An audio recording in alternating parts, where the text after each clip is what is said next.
Welcome to episode 2 of Creating Uncommon Results. My name's John Witt and I'm your host. This series of videos is all about how to create your personal achievement machine. Thank you for joining and taking your first step to creating your own uncommon results. I'm a certified business coach. I'm the business owner of Business Whip. I'm a published author and I'm a recognized leader in the Focal Point International Business Coaching Organization, where we have over 180 coaches on all 7 continents. I'm also a certified golf junkie.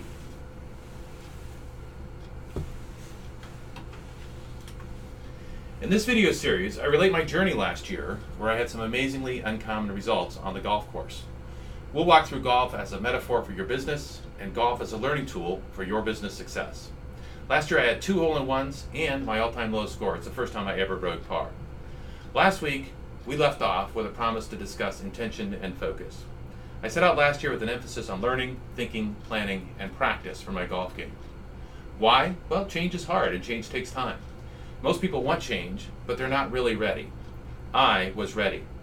If you're ready to take your business to the next level, implementing the achievement machine is a great first step.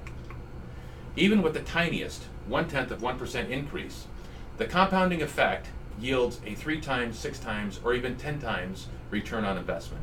And it lasts forever because it's an investment in you. Business Whip's Achievement Machine program is designed to get your machine up and operating in 10 short weeks. What other solutions do you have that will generate 3 to 10 times returns in less than a year? All right, let's get started then. Step 1, define your goal. My golf goal is a 4 handicap. About 5 years ago, as a 12 handicap. I was reading 4 magazine, which is Southern California Golf Association's monthly magazine, and I was reading an article on the Southern California Amateur. And apparently you have to be a 4 handicap to be able to play in the Southern California Amateur, and I just thought that would be something special. I'd love to be able to play golf at that particular level, at that high enough level that I could get, on that particular course. Each year I've gotten a little bit closer. 5 years ago, like I said, I was at 12. Last year I got very close and reached a 5. I'll continue my activity and my efforts this year. Step 2 is to allocate time. We all have a habit or habits of spending each day like the last day.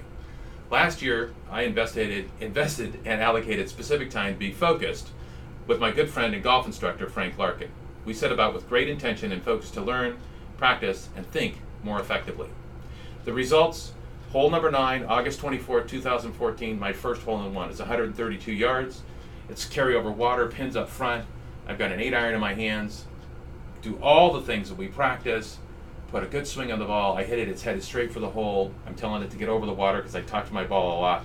It lands on the other side of the water and rolls towards the hole. And I bend down to pick up my tee because I think it's a good shot. Right? And my partner, as I'm bending down, my partner says to me, "Oh my God, it went in the hole." Well, I learned something that day. If you hit a shot that good, you want to watch it all the way because I would like to have seen that go in the hole.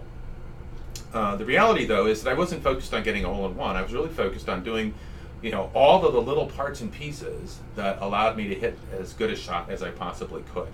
Once the ball leaves the club face, there's no influencing it. There's nothing I can do about it. So I basically said, okay, time to pick up the tee and go on to the next one. Anyway, as a golf junkie, I could talk about this all day. However, my presentation was to a room full of C-suite executives. This was last month at the Focal Point International Conference. I couldn't have it just be about golf, as much as I like that. It had to be about business as well.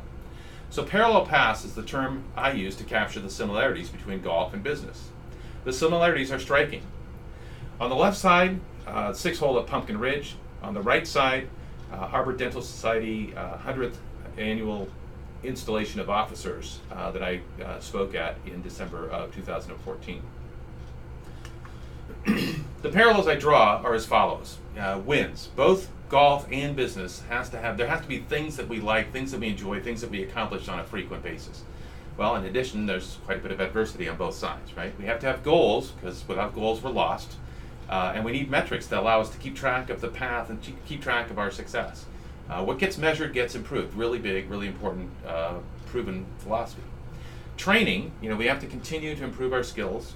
Process, we've got to have a strategy and a system and a model to allow us to get better, and we're going to use the 1% rule. The 1% rule is really about constant compounding incremental improvement, and we're really looking to improve lots of different areas a little bit each day to achieve dramatic results. So we're going to unpack each of these parallels in subsequent episodes. Here's our quote for today. Opportunity is missed by most people because it is dressed in overalls and looks like work. That's by Thomas Edison. Action plan, keep calm, and tee off. If you'd like to discuss creating the Personal Achievement Machine, or you'd like to have a Personal Achievement Machine presentation for your company, group, or organization, give us a call. We're here to make your business results better, faster.